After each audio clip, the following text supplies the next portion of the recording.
我们戏班里的人常常装神弄鬼的扮小人，免不了会遇到些邪门怪道的事儿，所以有些忌讳一定要记住。鬼只不过是人死了以后的幽灵，当人死了以后，他的灵性凝聚不散，就叫做鬼。戏班里的规矩，相信大家都知道不少，比如说唱戏前要先请化光祖师，华光沐浴，须知人生如戏，莫怨戏剧人生。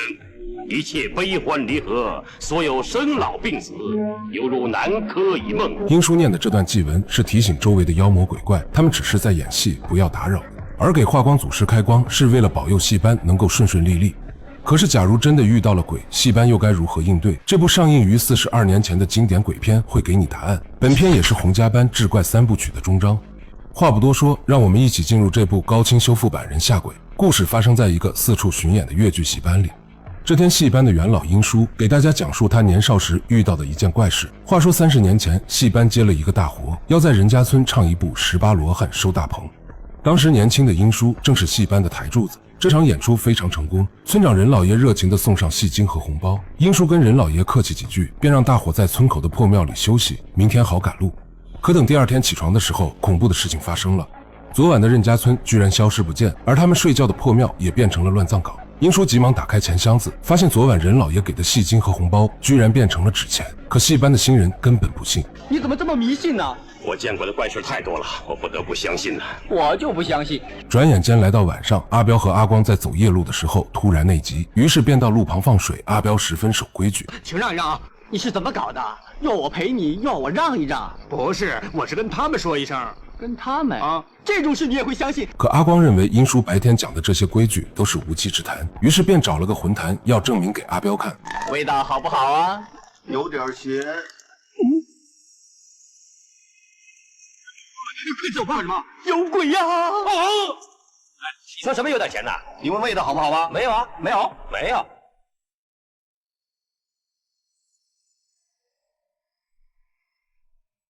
魔鬼！回到住处以后，阿彪就把这件事告诉了最机灵的阿贵。阿贵立刻开始忽悠阿光，要想活命就多买点祭品去拜祭得罪的魂坛。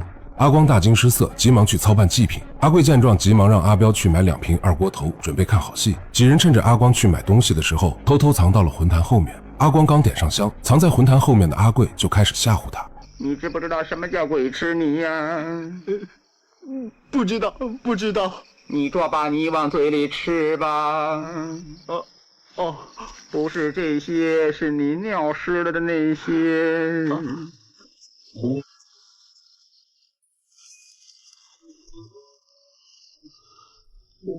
哎呦！”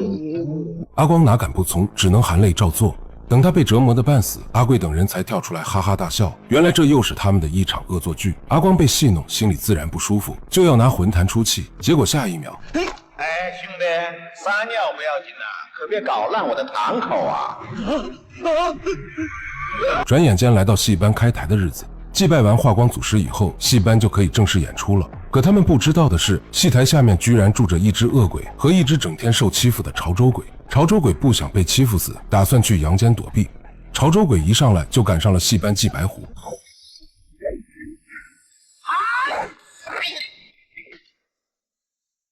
哇，杀气好重啊！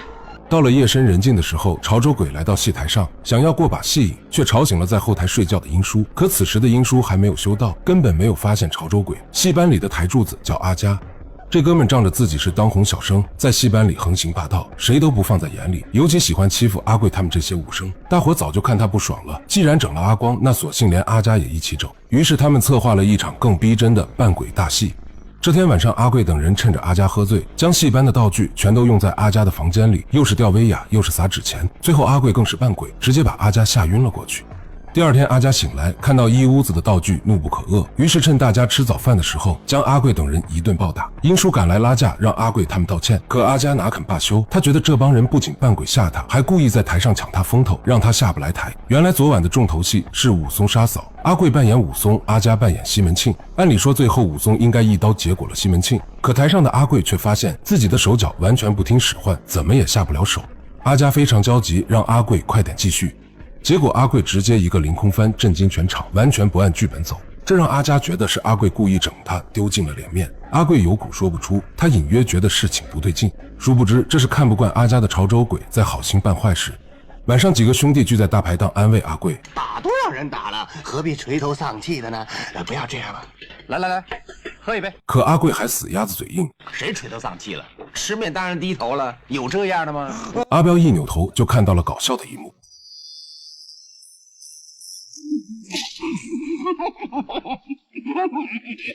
你笑什么？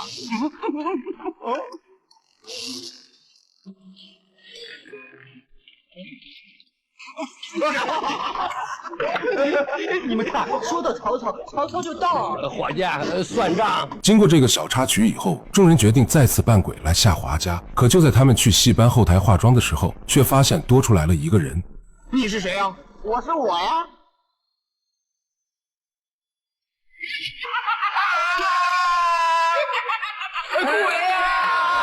此时他们才明白什么叫做夜路走多终遇鬼。他们现在信了英叔在路上说的话，于是来向英叔求救。于是英叔便给他们做起了科普。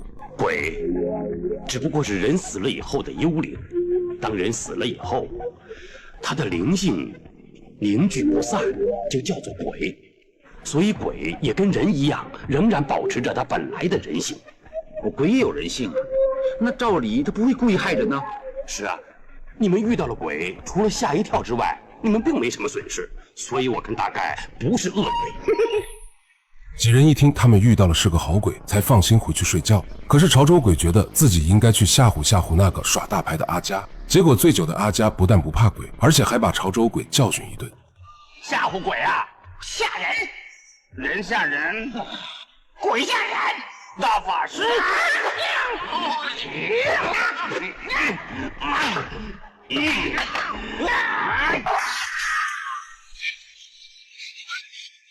你以为我醉了？其实我是非常的清醒。气不过的潮州鬼就跑去戏台把阿佳的衣箱弄坏。次日阿佳发现后大发雷霆，因为衣箱就是他最后的脸面。他的第一怀疑对象就是被他教训过的阿贵。躲在一旁的潮州鬼知道自己又捅娄子了，不是阿贵，是我呀。于是他一不做二不休，直接上了阿贵的身。你长得蛮漂亮嘛。天庭啊，落花哎，幸亏见多识广的班主找来童子尿，才赶走了潮州鬼。此时被冲体的阿佳已经昏迷不醒，班主只好让人把他抬下去休息。随后班主找到英叔商量要不要找和尚来驱邪，可英叔却认为和尚跟尼姑是吃4方的，而我们做戏是吃8方的，照我的办法去做绝没问题。于是晚上英叔就扮成了关公，而阿贵他们扮成开堂的衙役，决定来一场包公夜间神鬼，想问清楚这鬼魂到底有什么冤情。很快那个之前被阿佳得罪的潮州鬼魂现身了，他告诉众人自己300年前从潮州到此经商，结果被歹徒所害。虽然歹徒已经伏诛，但他的尸骨被分成了7段，埋在戏台底下，希望大家能帮他凑齐尸骨，好让他重新投胎。英叔一口答应，潮州鬼才磕头离去。就在此时，昏迷的阿佳也醒了过来，他埋怨众人又在装神弄鬼。英叔实在忍无可忍，就说出了实情。别以为你是大牌就可以目中无人，兄弟不和，又被鬼耍，显然你已经到了人憎鬼嫌的地步了。混账的是你！你今天被鬼缠身，自己撞柱子，撞伤了头，你的这帮兄弟于心不忍，所以不必急，不必凶。为了你，他们和我一起扮包公神鬼，希望能够替你消灾解难，反而你是非不分，以冤报德。你今天早上就让那个鬼上身了，还有，你的衣箱也是被那个鬼给搞乱的。对不起。误会解开后，大伙儿连夜在戏台底下挖掘，果然挖出了一副骸骨。他们找了个蜻蜓点水穴，将尸骨好生安葬，并烧香祭拜。阿佳也因此事心怀感激，主动向阿贵等人道歉。大家冰释前嫌，关系缓和了不少。本以为事情就此了结，戏班恢复了往日的欢声笑语，还特意办了一场庆功宴。可就在宴席上，诡异的事情再次发生。阿彪学着阿佳被鬼上身的样子搞怪，结果突然全身抽搐，真的像被附身一样倒在地上。众人都以为阿彪是在演戏，只有他自己心里泛起了嘀咕：怎么会这样？哎呦！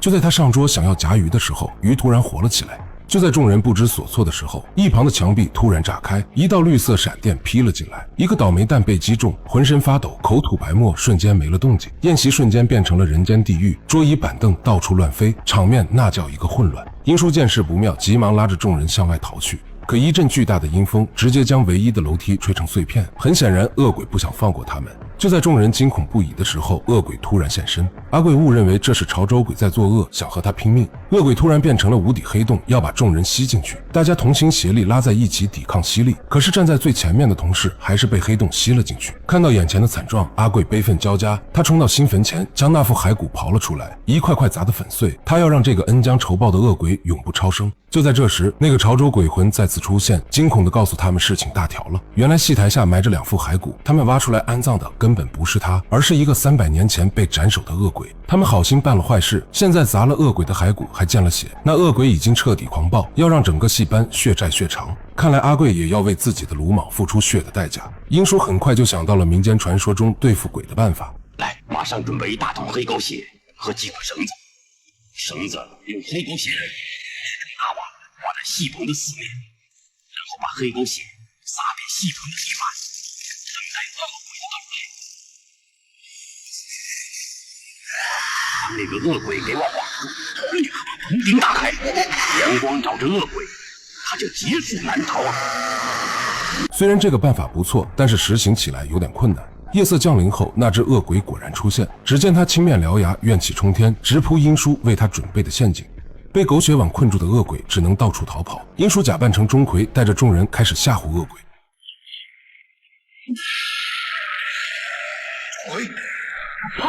在钟馗的震慑下，英叔率领大家奋力抵抗，将1桶桶黑狗血泼向恶鬼。就在计划快要成功的时候，英叔喷射出的火焰点燃了狗血网，众人只好拿黑狗血来灭火。可这一泼也洗掉了3人脸上的装扮，恶鬼也发现了端倪。原来是假的！知道自己被耍以后的恶鬼彻底暴怒，假扮钟馗的英叔也被他打飞。很快戏台就被恶鬼拆散，狗血网也困不住他。就在恶鬼要扑向阿贵的时候，阿贵一个闪身，身后的化光祖师突然显灵。此时的恶鬼想要逃跑，为时已晚。眼看恶鬼烟消云散，英叔才想到，多谢祖师爷显灵。从此英叔退出了戏班，专修道法，成就了一代僵尸道长。到这里影片也就结束了。这部影片可以说是最接地气的鬼片，它证明了凡人只要有勇气也能斗赢妖魔鬼怪，并且还告诉了大家守规矩的重要性。正是几个新人不守戏班的规矩，才酿成了大祸。从此英叔立下规矩，每次拍完鬼片时都要喊咔，因为鬼魂最喜欢看戏，拍摄过程中会吸引一些不干净的东西前来看热闹。大声喊咔是向这些存在宣告，我们只是在演戏，跟他们并不是一伙的。我是小 K， 我们下期见。